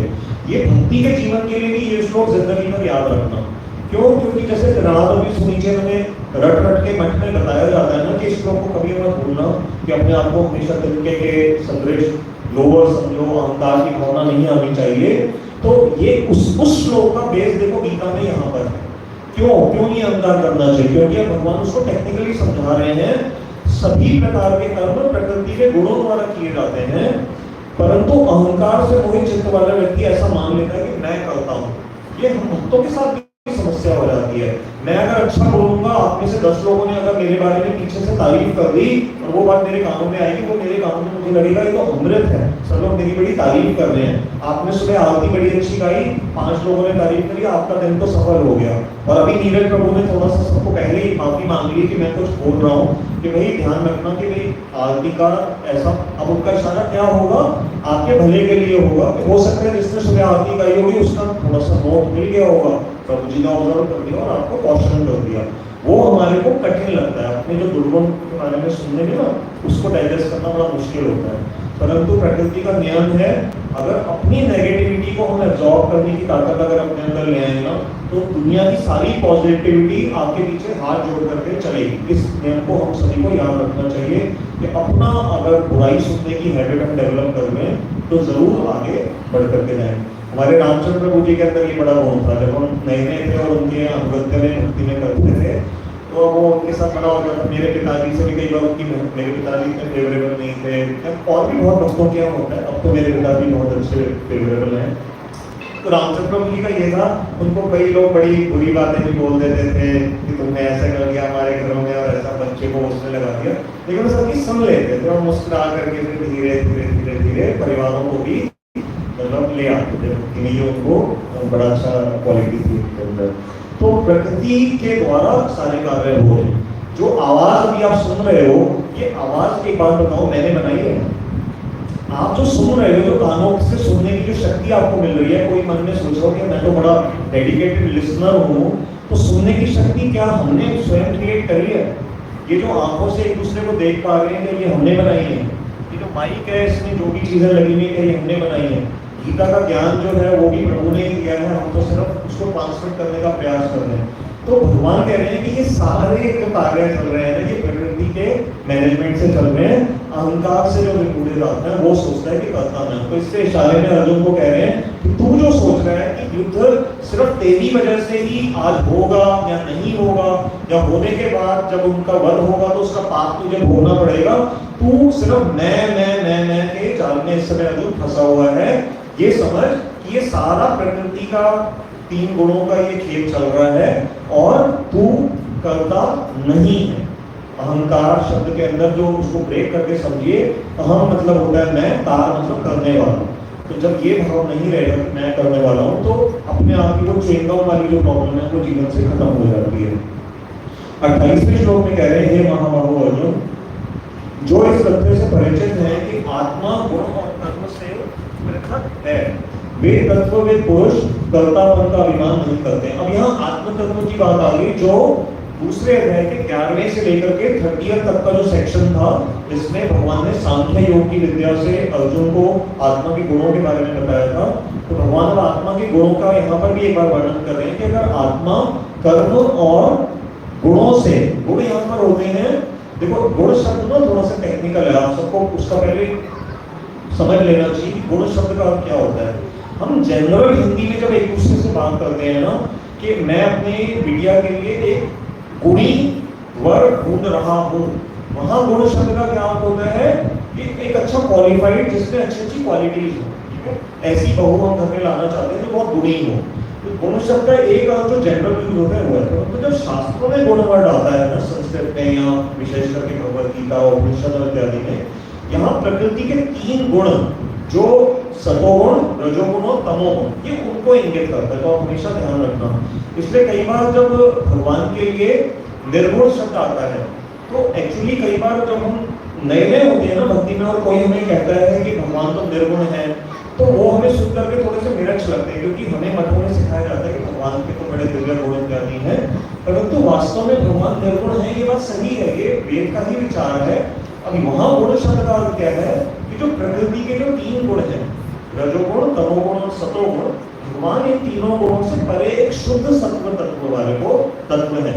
तो इसलिए भगवान को निर्गुण बोलने में कोई बुराई नहीं है, पर जो निराकारवादी और अद्वैतवादी समाज है वो उस शब्द का अर्थ ये निकालता है कि क्योंकि वेदों में तो भगवान को निर्गुण बताया गया है, तो जब तुम कहते हो कि तुम्हारे राम के अंदर इतने गुण हैं या कृष्ण के अंदर इतने गुण हैं, वो उस गुण शब्द को इसके साथ जोड़ करके ये दिखाने का प्रयास करते हैं कि भगवान का रूप अगर है तो वो वास्तव में काल्पनिक है या गुणों के अधीन है, दिव्य रूप नहीं है। और वैष्णव विचारधारा में हमारी फिलॉसफी में क्या है कि भगवान निर्गुण है, उनका जो शरीर है वो कैसा है, सच्चिदानंदमय है, जो ब्रह्म संहिता में आपने कई बार हमारे कुछ वक्ताओं से श्लोक सुने होंगे। तो अब भगवान ने कह रहे हैं वे तत्व के पुरुष कर्तापन का अभिमान नहीं करते हैं, क्योंकि वे ऐसा मानते हैं कि इंद्रियां तो अपने अपने विषयों में रत हैं, किंतु मैं उनसे पृथक हूँ। ये भाव हम सबके अंदर एक दिन आना चाहिए कि जब हम नहाते हैं, खाते हैं, उठते हैं, बैठते हैं, सोते हैं, बोलते हैं, चलते हैं, फिरते हैं, कोई भी जो कार्य कर रहे हैं, ये इंद्रियां अपने अपने विषयों में प्रवृत्त हो रही हैं, आत्मा के रूप में हम इस समय कोई क्रिया नहीं कर रहे हैं। इससे अर्जुन को भगवान ये समझाने का प्रयास कर रहे हैं कि तू जब युद्ध के मैदान में तीर चलाएगा तो ये सब इंद्रियां प्रकृति के गुणों के प्रभाव में आकर के अपने अपने कार्य कर रही होंगी, जो तेरे अंदर जो आत्मा है वो इस समय कोई भी क्रिया में लिप्त नहीं है। ये सांख्य ज्ञान के द्वारा भगवान यहाँ पर अर्जुन को ये तत्व की बात समझा रहे हैं। 29वें कह रहे हैं प्राकृत गुणों में आविष्ट पुरुष विषयों में आसक्त होते हैं, जो सर्वज्ञ हैं वे उन अज्ञ और मंद बुद्धि वाले व्यक्ति को विचलित नहीं करेंगे। देखो वही वाली बात जो भी थोड़ी देर पहले मैंने डिस्कस करी थी, भगवान कह रहे हैं जो साधारण समाज है ना, प्राकृत गुणों में आविष्ट है। प्राकृत गुण कौन से होते हैं कि जो इंद्रियां जो अपने विषयों के पीछे सब समय ललायित रहती हैं, तो जो समाज है वो क्या है, अपने अपने विषयों में आसक्त है। तो जो सर्वज्ञ हैं, सर्वज्ञ मतलब जैसे ऋषि मुनि हैं या हमारे गुरुजन हैं, अब उनके अनुगत्य में उनकी इच्छा को जानते हुए प्रचार के लिए समाज में जाते हैं, तो हमें क्या ध्यान रखना चाहिए कि अज्ञ और मंद बुद्धि वाले व्यक्तियों को ज्यादा विचलित हमें नहीं करना चाहिए। ऐसा नहीं होना चाहिए कि वो बिल्कुल ही मतलब आपके प्रति सम्मान तो वो रखते हैं, क्योंकि हमारी भारतीय संस्कृति में आज भी गेरुए वस्त्र का सम्मान तो है, परंतु ये बड़ा रिस्पॉन्सिबिलिटी वाली एक पोस्ट है, तो इसलिए भगवान की बात को ध्यान में रख करके ही हमें लोगों के साथ अपना आदान प्रदान करते रहना चाहिए।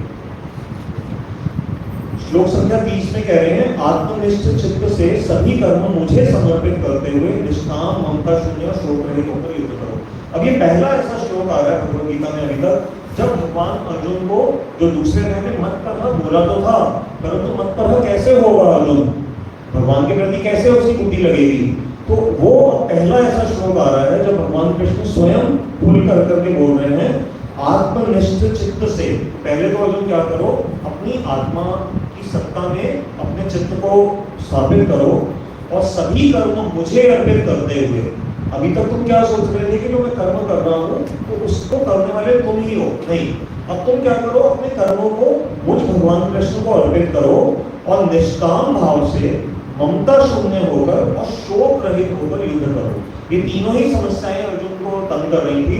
निष्काम भाव, पहले अर्जुन चाहते तो है निष्काम होना, लेकिन वो कामना से क्यों ग्रसित है, क्यों? क्योंकि वो ये चाह रहे हैं कि किसी तरह से मेरे जो रिश्तेदार हैं वो मृत्यु को न प्राप्त हो।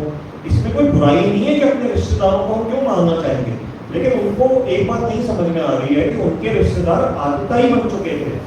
वो समाज के लोगों के ऊपर अत्याचार कर रहे थे और being a Kshatriya it was Arjun's duty to fight and subdue them. तो अर्जुन अपनी ड्यूटी को डाउन कर करके अपनी रिश्तेदारी वाली भावना से ग्रस्त थे, इसलिए भगवान कह रहे हैं कि तू निष्काम नहीं है अगर ऐसा सोच रहा है। दूसरा ममता शून्य, तो जो नेपोटिज्म की जो प्रॉब्लम उस समय अर्जुन के सामने आ रही थी कि अर्जुन अपने ही रिश्तेदारों के भले का बार बार सोचे जा रहे थे, भगवान ने कहा तुझे ममता शून्य भी होना पड़ेगा। और फिर तीसरा शोक, शोक से हम सभी जानते हैं कि जो पहले अध्याय का शीर्षक क्या है, अर्जुन विषाद योग। तो अर्जुन शोक से ग्रस्त थे, तो भगवान ने कहा तू शोक रहित होकर युद्ध कर। 31वें में कह रहे हैं, जो श्रद्धावान और दोष दृष्टि से रहित व्यक्ति मेरे अभिप्राय निष्काम कर्म योग का नित्य अनुसरण करते हैं, वे भी कर्म के बंधन से मुक्ति लाभ करते हैं। अब हम सब के लिए भगवान कृपा करके ये बात कह रहे हैं कि तेरे को तो मैंने कही बात, वो तो तू फॉलो करेगा ही अभी, लेकिन जो भगवान त्रिकाल दृष्टा है ना, जानते हैं कि जो मैं भगवद गीता का उपदेश दे रहा हूँ, आगे आने वाला समाज करोड़ों करोड़ों सालों तक ये इसका पालन करेगा। तो इसलिए हम सबको भी आशीर्वाद दे रहे हैं कि जो भी श्रद्धावान और दोष दृष्टि से रहित व्यक्ति भगवान में दोष जो न देखें और श्रद्धा हो भगवान में, तो मेरे इस अभिप्राय का नित्य अनुसरण करते हैं। अगर हम भी इसी भावना से अपना जीवन जिएंगे तो वो भी कर्म के बंधन से मुक्ति लाभ करेंगे। ये हमें भी भगवान एश्योर कर रहे हैं। कभी कभी कोई आपसे पूछ सकता है प्रचार के समय पे, गीता तो भगवान ने लगभग 5100-5200 साल पहले बोली थी, अर्जुन की जो समस्याएं थी, जरूरी थोड़ी है कि प्रभु जी हमारी भी माता जी आज की डेट में इस तरह की समस्याएं हों, तो फिर मेरे लिए गीता की क्या रेलिवेंस है, मैं क्यों इसको अध्ययन करूं, क्यों पढ़ूं? तो ये बात भगवान क्लियर कर रहे हैं कि सबके लिए रेलिवेंस, कर्म का जो बंधन वो प्रिंसिपल पहले भी वैलिड था, 5 लाख साल पहले भी वैलिड था, 5 करोड़ साल पहले भी वैलिड था और आने वाले भी सब समय में वैलिड रहेगा। कर्म का बंधन का जो नियम प्रकृति के साथ जुड़ा हुआ है उसमें हर प्राणी बंधा हुआ है। हम पशु समाज के ऊपर याद रखिएगा कर्म का कोई बंधन नहीं है, सिर्फ मनुष्यों के ऊपर बंधन मुख्य रूप से बांधा जाता है। अगर इस समय इस क्लास के अंदर कोई गेट खुला रह जाए और कोई कुत्ता इत्यादि अंदर आ जाए तो आप उसको दोष नहीं दे सकते। वो क्या है, उसको समझ नहीं है कि मुझे किसी क्लास को जाने पे डिस्टर्ब करना है या नहीं करना है। जब अभी हमारी गवर्नमेंट की जब ये ओथ सेरेमनी हो रही थी तो उस समय मीडिया में ये बात बड़ी आ गई थी कि कैमराज ने मुझे कैप्चर कर लिया था कि जब वो ओथ हो रही थी तो पीछे शायद कोई पशु उस समय कैमराज में आ गया था, तो शायद दिल्ली थी या क्या था, वो फिर बताया गया कि राष्ट्रपति भवन का कोई पता नहीं क्या फालतू पढ़ी थी किसी ने न्यूज, हाँ कैट कुछ आ गई थी ऐसे।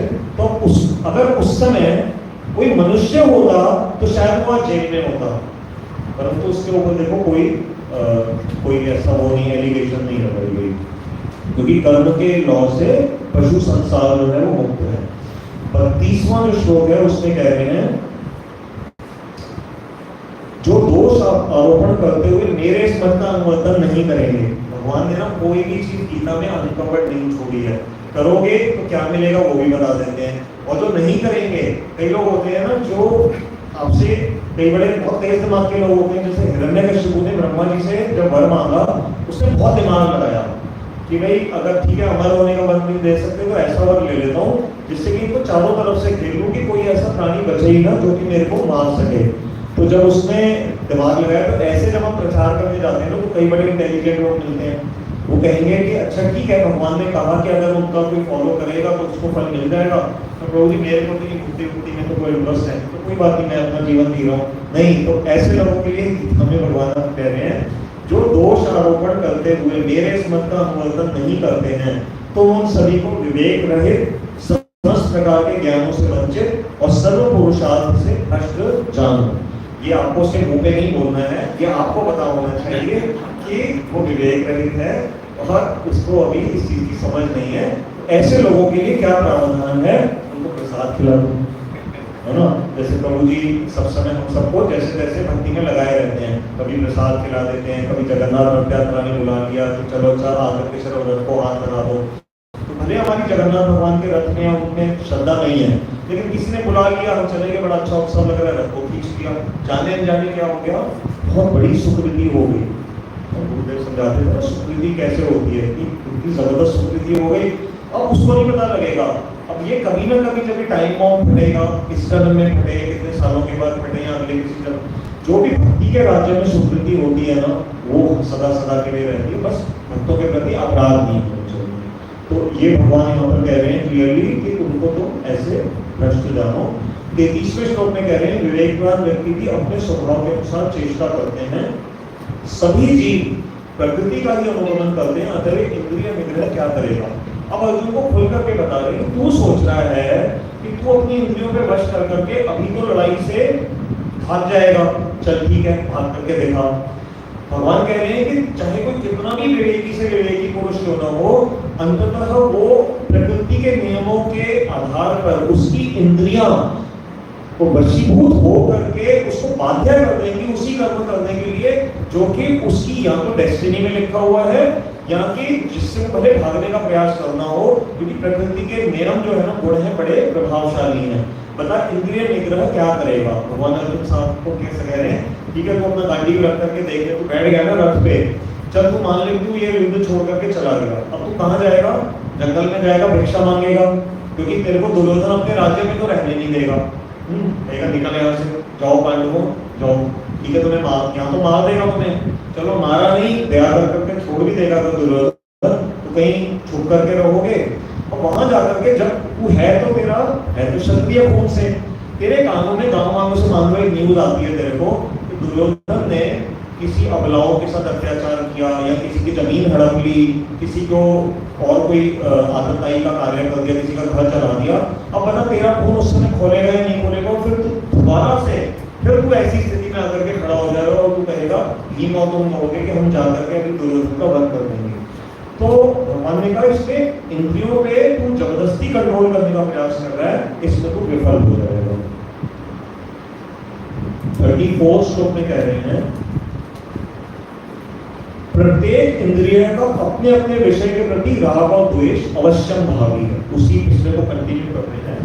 देखो जो भी इंद्रियां है ना, राग और द्वेष, हमने कल शाम को भी चर्चा करी थी कि अगर गर्मियों के दिन है और सामने बड़ी प्यास लग रही है और आप मार्केट से जा रहे हो और एक शॉप पे अचानक किसी कोल्ड ड्रिंक की ऐड आ गई, जो लोग बियर पीते हैं ना वो सबसे ज्यादा उन दिनों में गर्मियों में उनको बियर की बड़ी याद आती है।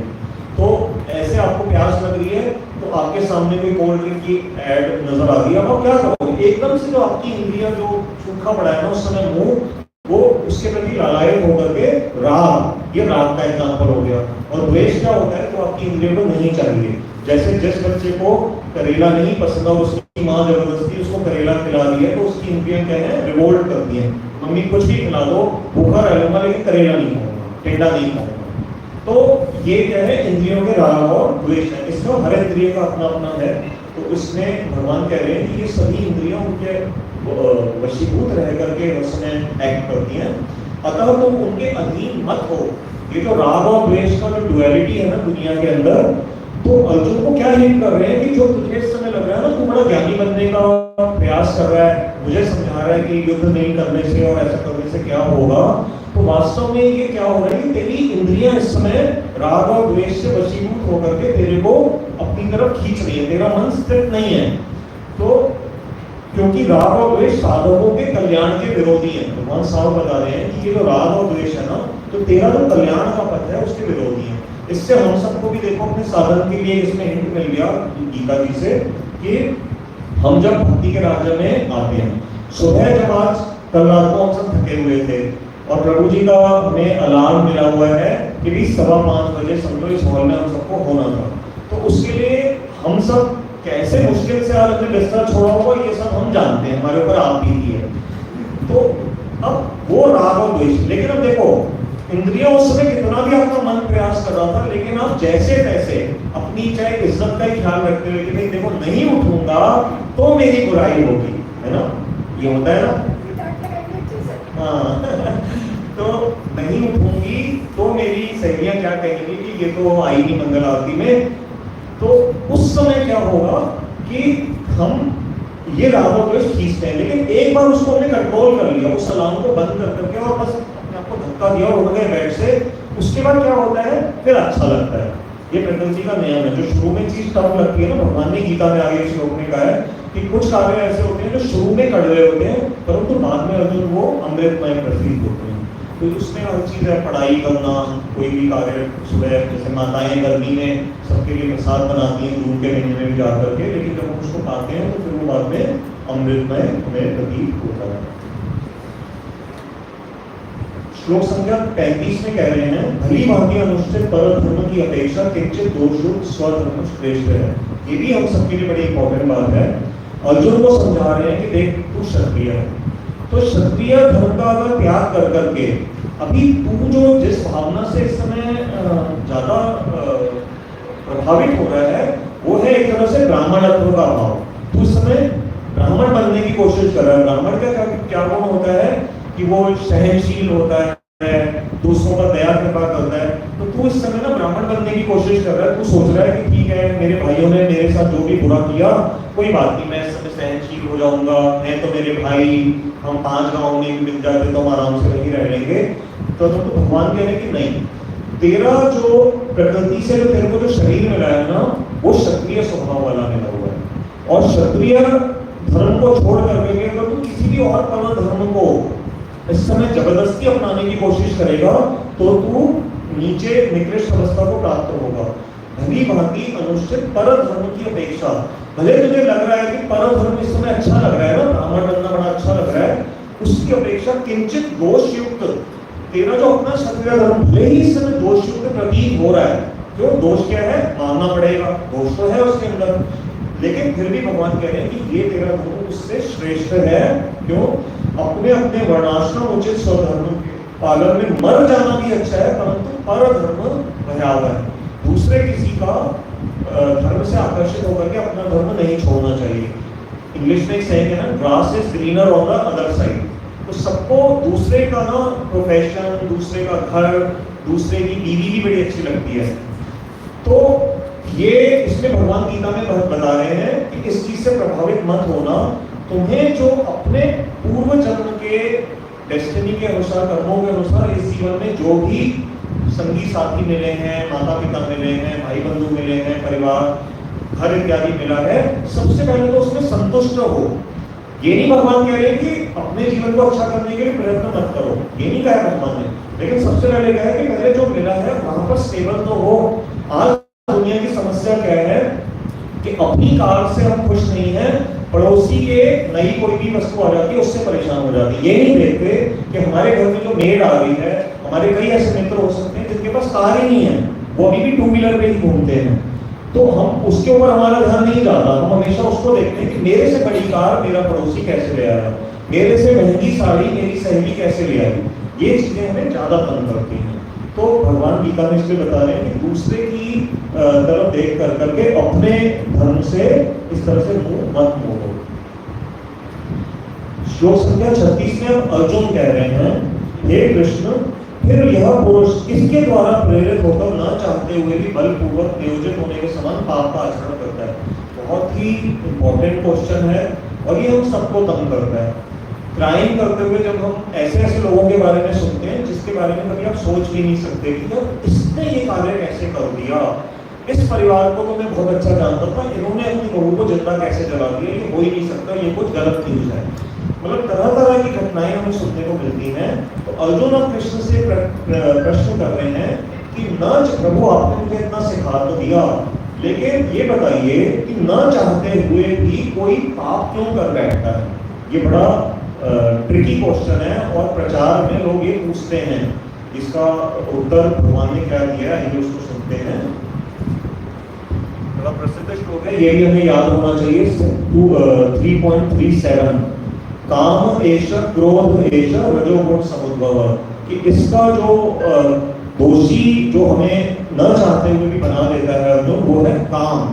काम है कामना, कामना की वृत्ति, जो कोई डिजायर उस समय इतना स्ट्रॉन्ग हो जाता है कि वो हमें गलत कार्य में प्रवृत्त करा देता है। महाशनो महापापमा, भगवान भी इसके लिए ऐसे शब्द यूज कर रहे हैं कि ये सर्वभक्षी है। और ये कहां से उत्पन्न होता है, रजोगुण से। रजोगुण संबंध महाशनो महापापमा विद्धि एनम ये वैरिणम, ये हमारा सबसे बड़ा शत्रु अगर दुनिया में है। ये भारत, पाकिस्तान, यूक्रेन और ये रशिया, ये सब शत्रुता बाद में आई है। इन सब शत्रुताओं के भी जो अगर आप डेप्थ में जाते जाएंगे कि कहां से आरंभ हो रही है, ये कामना है। हो सकता है किसी देश के नेता के बस अंदर मन में कामना आई हुई कि मुझे तो पड़ोसी देश की ये जमीन हथियानी है, तो सिर्फ उस एक व्यक्ति के अंदर जो छोटी सी ये कामना है, ये उसका हृदय तप्त करने जा रही है, दर्द कर रही है उसको। और फिर वो मिलिट्री को आदेश दे रहा है कि ऐसे करो ऐसे करो ऐसे करो, और उसके लाखों लोगों की जान जा रही है। जैसे दुर्योधन के अंदर जो उसका अतिरिक्त कामना है ना, वही तो महाभारत का कारण बनी है। अगर दुर्योधन की कामना अगर उस समय सत्य हो जाती, रुक जाती, तो फिर वो पांडवों को अपना राज्य दे देता और दोनों भाई अपने अपने राज्यों में आराम से रह रहे होते थे, काहे की महाभारत बनी।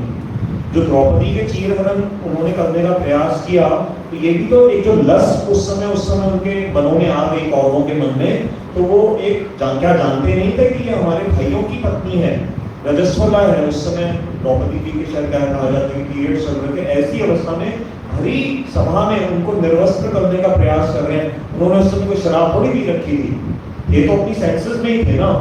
और जब भीम को बचपन में ही जहर दिया और लाक्षागृह में सभी पांडवों को उनकी मां कुंती के समेत जिंदा जलाने का प्रयास किया और बोला कि सुई की नोक के बराबर भी जमीन ही देंगे, तो उस समय सेंसेस में तो थे ही ना। तो ये कामना ही है उनके मन में जो कि इनसे गलत कार्य कराती जा रही है। तो भगवान क्या कह रहे हैं, यह काम ही क्रोध में फिर परिणत हो जाता है। तो पहला जो स्रोत है वो है कामना, और क्रोध में कब परिवर्तित हो जाती है, आपका बच्चा आपके साथ मार्केट में घूम रहा है, उसको कोई टॉय शॉप नजर आ गई और अब बच्चे मचल जाते हैं, तो उसने टॉय के लिए रोना शुरू कर दिया। अब आपके पास उस समय मान लीजिए आप अफोर्ड नहीं कर सकते, या आप जानते हैं इसका तो रोज का ये कल भी इसको लेके गया था, आज ले रहा है, फिर कल फिर मार्केट में आएंगे, फिर कहेगा तीसरा टॉय चाहिए, तो कहीं ना कहीं बच्चे को मना तो करना पड़ता है। अब बच्चा क्या है, जैसे आप मना करोगे इमीडिएटली वो रोना शुरू कर देता है, कोई देर नहीं लगती, इमीडिएटली आंसू आ जाते हैं। तो कामना जो है वो अतिरिक्त रहने पे इमीडिएटली क्रोध में परिवर्तित हो जाती है। एवं रजोगुण से उत्पन्न सर्वभक्षी और अतिशय उग्र, भगवान भी देखो इससे मतलब कह रहे हैं कि इससे ध्यान रखो इसका, इस काम को ही जीव का प्रधान शत्रु जानो। अगर हमें कोई भी संसार में कष्ट आ रहे हैं, कोई भी तंग इत्यादि कर रहा है, भले वो परिवार में, बिजनेस में, ऑफिस में, पॉलिटिक्स में, कुछ भी है, परंतु सबसे बड़ा जो शत्रु है वो हमारी अपनी ही कामना है। अगर उस कामना को हमने उसको धीरे धीरे सबड्यू कर दिया, तो आप देखोगे कि समाज के भी बहुत सारे कष्ट जो है ना, आप देखोगे अपने आप शांत होते चले जाएंगे। श्लोक संख्या 38 में इसी कामना के प्रभाव को ना बता रहे हैं कि इसकी डिग्रीज, 3 तरह की डिग्रीज भगवान ने उदाहरण से समझाई है। पहला जो सबसे सटल लेवल है, जो सूक्ष्म स्तर है, वो है धुआं जैसे ढक लेता है आग को। आग जब जलती है, जब आप लेडीज कभी, अब तो सबके घरों में गैस पाइप्स हैं या सिलेंडर्स हैं, पहले गाँव में जैसे अभी ये जो कौन सा काम आए हुए हैं, तो अगर हम इनके घरों में जाएंगे, मान लो वहाँ चूल्हा जल रहा होगा, तो आप देखो कुछ फूंक मारी जाती है तो उस समय धुआं पैदा हो जाता है। तो आग के साथ धुआं तो होता ही है, परंतु धुआं ना देखो बड़ा सेटल है, धुआं आपको कवर तो कर लेता है, लेकिन कभी आप दूर से देखते हो तो पता लग जाता है कि आग जल रही है। उससे जो और गहरा उदाहरण भगवान दे रहे हैं, दर्पण को जैसे धूल ढक लेती है।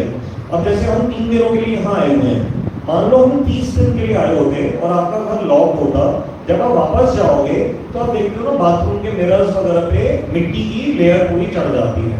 उसमें क्या होता है कि आग वाले एग्जाम्पल में तो क्या था कि आग फिर भी नजर आती है, लेकिन जब दर्पण के ऊपर धूल जम जाती है ना, तो फिर दर्पण अपना काम बंद कर देता है, आपको दर्पण दृष्टिगोचर ही नहीं होता, आपको कोई रिफ्लेक्शन ही नहीं नजर आता। तो मतलब भगवान ने पहले वाले एग्जाम्पल से थोड़ा सा हायर कवरिंग वाला एग्जाम्पल लिया। अब इससे और हायर वाला सुनो, भगवान क्या कह रहे हैं, गर्भ जो है वो जरायु से आवृत रहता है। जब हम माँ के गर्भ में होते हैं, जो एम्ब्रायो है, जो शिशु है, पनप रहा होता है, तो वो क्या है कि इन वहां पर फिर भी उन आंखों से आग नजर आ गई, इन्हीं आंखों से दर्पण भी नजर आ गया, लेकिन गर्भ के अंदर जो शिशु है ना, वो इन आंखों से भी देखो दृष्टिगोचर नहीं होता। ये तो आज मॉडर्न साइंस में जब से जो रेस की इन्वेंशन हुई, जो जब स्त्रियां प्रेग्नेंट लेडी जब अल्ट्रासाउंड कराने जाती है, तो फिर डॉक्टर आपको दिखाता है स्क्रीन के ऊपर कि हाँ बच्चा कुशल है, उसकी ब्रीदिंग ठीक चल रही है, उनको पता लगता है।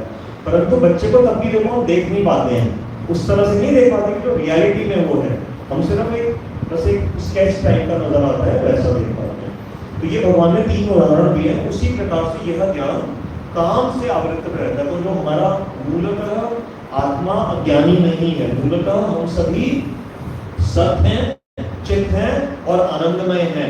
हम हमारी आत्मा के अंदर ये तीनों गुण हैं, क्योंकि हम प्रभु के अंश हैं और प्रभु भी सच्चिदानंदमय है। परंतु इस समय बद्ध अवस्था में है, तो बद्ध अवस्था किसकी वजह से बद्ध है? हमें कोई इस समय रस्सियों से थोड़ी झगड़ा हुआ है। जैसे जेल का जब हम देखते हैं, तो वहां तो किसी कठोर कैदी को, जो बड़ा अत्याचारी है, उसको तो हम आंखों से नजर आते हैं ना, उसको तो जंजीरों से बांध रखा होता है। हम इस प्रकृति में बद्ध हैं, लेकिन हम किससे बद्ध हैं? क्या है, किसने बांध रखा है? मुझे तो इस समय आप सबको किसी ने बांध रखा है। आप चाहो तो क्लास से अभी उठ करके आप जा सकते हो, किसी ने बांधा थोड़ी हुआ है, हम सब मुक्त हैं। परंतु किसने बांध रखा है हमारे को? इस काम में अलग अलग डिग्री में हम तीनों को बांध रखा है। जिसको कम बांध रखा है वो समझ लो कि वो अग्नि वाला उदाहरण है, थोड़ा सा ज्यादा बांध रखा है तो वो दर्पण वाला उदाहरण है, जिसको ज्यादा बांध रखा है मतलब वो गर्भ वाला उदाहरण है। भगवान कहें सभी आवृत हैं, परंतु अलग अलग डिग्रीज में है। हे अर्जुन 39 में कह रहे हैं, इस कभी पूर्ण न होने वाले, अब इसका भगवान का निष्कर्ष सुन लो, जितना मर्जी इन कामनाओं को सेटिस्फाई कर लो, जितनी मर्जी अच्छी से अच्छी साड़ी खरीद करके ले आओ, जितनी महंगी से महंगी कार ले आओ, जितने अच्छे से अच्छे इलाके में जाकर के घर ले लो, ये कामना कभी शांत नहीं होने वाली है, ये छोड़ेगी ही नहीं, क्योंकि इसका मूलभूत, इसका सिद्धांत ही ये है, ये कभी भी सेटिस्फाई नहीं होती है। जैसे अग्नि में जितना घी डालते जाओ वो प्रबल होती जाती है, ये इससे शांत नहीं होगी। तो इसके लिए क्या करते हैं? अग्नि के सदृश कामरू चिर शत्रु, भगवान कह रहे हैं चिर चिर मतलब सदा ये तुम्हारा शत्रु है, इससे ज्ञानी का ज्ञान जो है सदा आवृत रहता है। 40 में कह रहे हैं, अब बता रहे हैं कि काम रहता कहाँ पर है, इसका रहने का स्थान, इंद्रियां, मन, बुद्धि इस काम के आश्रय स्थल कहे जाते हैं। अब एक बात बताओ, दुनिया में सभी लोग, बड़े से बड़े इंटेलिजेंट लोग भी, अगर धर्म की शरण में, सद्गुरु की शरण में, शास्त्रों की शरण में जो नहीं आए हैं, अरबों खरबों लोग हैं, तो जब वो शास्त्र इत्यादि पढ़ते भी हैं तो अपनी बुद्धि से पढ़ते हैं।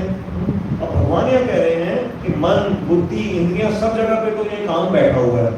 तो हम अगर बिना शरणागत हुए शास्त्रों का भी अध्ययन करते हैं ना, तो आप देख लेना फिर हमारी टिप्पणियां पता कैसे होती हैं। जैसे भगवत गीता के ऊपर ही अगर आप वैष्णव आचार्यों की टीकाएं मत पढ़ो, और दुनिया की जो भी टीकाएं इस समय उपलब्ध हैं, तो नाम नहीं लूंगा, किसी की भी उठा करके ले आओ, अब आप देखोगे उनके जो एक्सप्लेनेशंस है ना, जो उन्होंने अपनी बुद्धि से गीता पे जो टीकाएं करी हैं, वो कोई सिर पैर समझ ही, बड़े पढ़े लिखे लोग हैं, नाम लूंगा तो उनकी लाइव हो रहा है, दिक्कत होगी, लेकिन आप पढ़ के देख लेना जो प्रसिद्ध टीका है दुनिया में, तो आपको अंतर महसूस होगा। इसलिए स्वामी महाराज जी ने जब अपनी भगवत गीता उनकी विश्व में जब प्रसिद्ध हुई, तो उन्होंने नाम जानबूझ कर, क्योंकि जब वो विदेशों में गए ना, तो उन्होंने देखा कि वहां तो हर लाइब्रेरी में भगवत गीता की टिप्पणी तो है, परंतु सब अपनी मनगढ़ंत, अधिकांश वैष्णव आचार्यों की छोड़ करके, जैसे रामानुज जी को तो देखो पहले से ही है, मध्व आचार्य जी की भी है, मैं उनके लिए नहीं कह रहा हूँ, मैं दूसरे संप्रदाय की कह रहा हूँ, दुनिया में कई लोग लिख देते हैं। तो इसलिए स्वामी महाराज जी ने अपनी भगवद गीता का क्या नाम रखा, एज इट इज, यथा वो उसका ये बड़ी इम्पोर्टेंट, ये 3 शब्द बड़े महत्वपूर्ण हैं, क्योंकि जैसा कृष्ण का भाव है बिल्कुल वैसा उन्होंने दिया। ऐसे हमारे गुरुदेव ने भी उससे भी थोड़ा सा और आगे ला करके विश्वनाथ चक्रवर्ती ठाकुर जी की टीका के बेस के ऊपर इसको थोड़ा और अधिक रसमय टीका करी इसके ऊपर।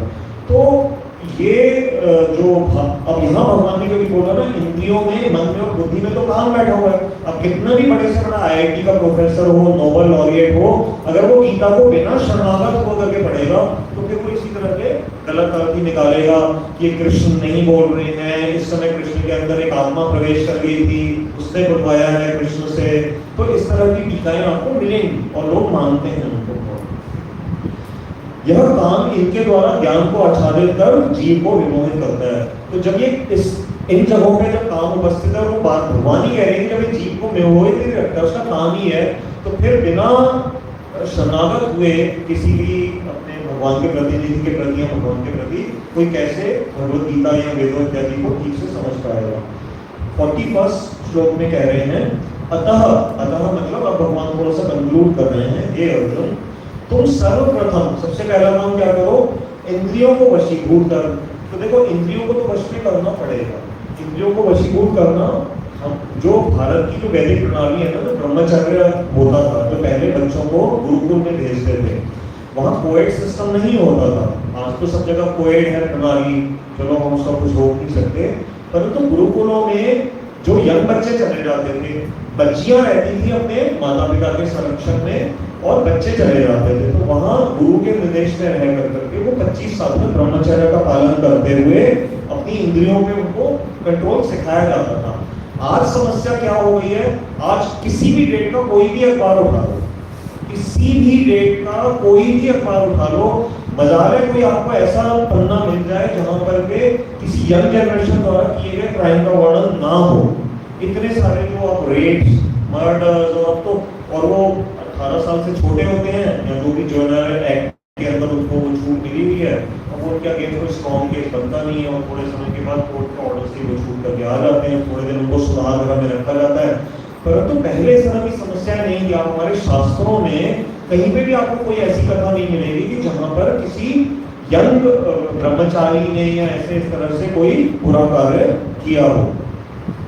तो इसलिए इंद्रियों पे कंट्रोल करना है, फिर ज्ञान और विज्ञान को नाश करने वाले पाप रूप इस काम को विनष्ट करो। ये भगवान अर्जुन को आदेश दे रहे हैं कि तुम्हें इस काम को विनष्ट करना ही पड़ेगा।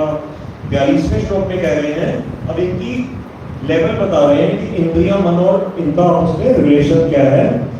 इंद्रियों को श्रेष्ठ कहा जाता है, मन इंद्रियों की अपेक्षा श्रेष्ठ है। तो अब इसको हमें ना अपने शरीर को देखो समझना चाहिए।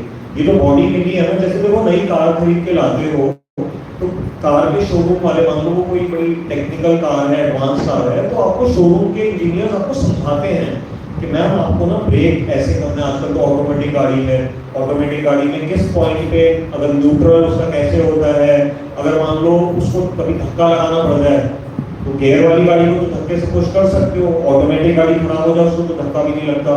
तो ये सब चीजें समझनी पड़ती हैं। तो उससे भी कितनी बहुमूल्य कार हमें भगवान ने दिए, ये मनुष्य शरीर दिया हुआ है।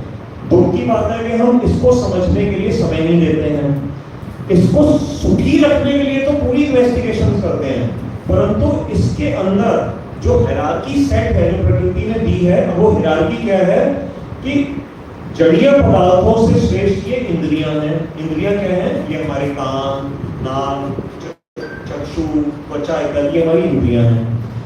अब भगवान कह रहे मन जो है ना, ये इंद्रियों की अपेक्षा श्रेष्ठ है। तो 10 इंद्रियों के ऊपर 11वां मन है जो कि उनसे श्रेष्ठ है, परंतु मन ही बहुत बड़ा बदमाश भी है ना। तो मन के ऊपर क्या है, भगवान कह रहे हैं बुद्धि जो है ना, ये मन से श्रेष्ठ है।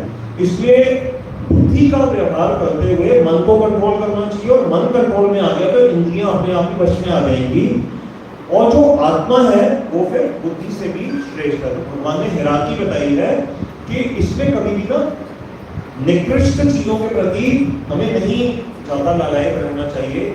जैसे जैसे इस आत्मा की पवित्रता, इसकी अनुभूति भजन के प्रभाव से हमें होगी, तो फिर हम धीरे धीरे इंद्रियों के जो विषय हैं उससे हमारी विरक्ति अपने आप होती चली जाएगी। जो श्रीमद् भागवतम का प्रसिद्ध श्लोक जो हमारे यहाँ हमेशा सुनाया जाता है, परेशानो भव, जो जिसको हम पर ईशान, हमसे परे तत्व को, जब जो गीता में भगवान ने कहा ना कि परम दृष्टवा निवर्तते, तो श्रीमद् भागवतम में वही पर शब्द को पर ईशानो भव के द्वारा, उस प्रसिद्ध श्लोक के द्वारा समझाया गया कि जैसे जैसे साधक को अपने से परम तत्व भगवान राधा कृष्ण की दिव्य लीलाओं की अनुभूति हृदय में होनी आरंभ हो जाती है, तो संसार के प्रति उसकी विरक्ति अपने आप होती चली जाएगी।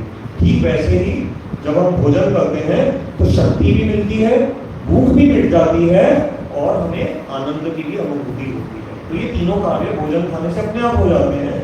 ऐसी भगवान यहाँ पर गीता में बता रहे हैं कि अगर तुम इनकी श्रेष्ठता को जान लोगे तो फिर अपने आप ही इनसे तुम्हारा राग जो है वो धीरे धीरे समाप्त होना शुरू हो जाएगा। अंतिम श्लोक जो तीसरे अध्याय का है, 43rd वर्ष, हे महाबाहो, इस प्रकार जीवात्मा को बुद्धि से श्रेष्ठ जानकर और बुद्धि के द्वारा मन को वश में कर काम रूप दुर्जय शत्रु को विनष्ट करो। तो ये आदेशात्मक श्लोक है, मतलब ये भगवान अर्जुन के माध्यम से हम सबको भी आदेश दे रहे हैं। इसके लिए हमें एंडेवर स्वयं करना ही होगा, ऑटोमेटिकली नहीं होगा, लेकिन क्योंकि भगवान चैतन्य महाप्रभु की दया कृपा से हमें ये भक्ति के स्टेप्स दे दिए गए हैं। जब हम गुरु के निर्देश में इन स्टेप्स को फॉलो करते हैं तो ऑटोमेटिकली आप देखते हो कि मन को बुरे कार्य करने का समय नहीं मिलता। हम जनरली बिजी रहते हैं इन कार्यों में, तो इन कार्यों में एंगेज रहने की वजह से अपने आप ही हम बुरे कार्यों से बच जाते हैं।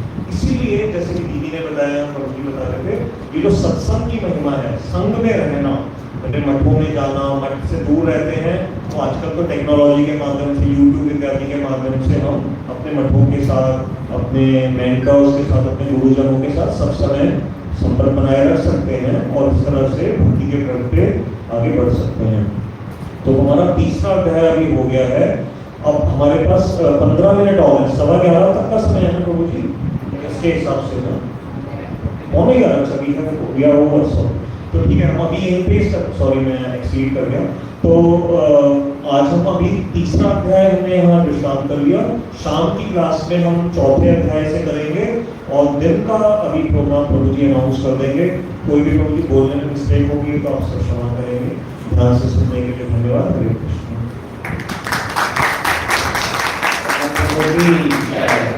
अभी हम विश्राम लेंगे। यहाँ 12:15 बजे सभी लोग 12:10 तक आ जाएंगे। 12:15 से मध्याह्न आरती होगी, वो जब तक चलेगी। मध्याह्न आरती के बाद हम लोग हमारे जब प्रभु जी आए थे विष्णुदत्त प्रभु, तो साथ में हमारे मेरे जेस के ग्रुप राधा शुक्र प्रभु जी आए हैं। आपका बहुत बहुत स्वागत है प्रभु जी। तो प्रभु जी को मैंने आग्रह किया था, प्रभु जी ने एग्री किया कि हम उपवेशन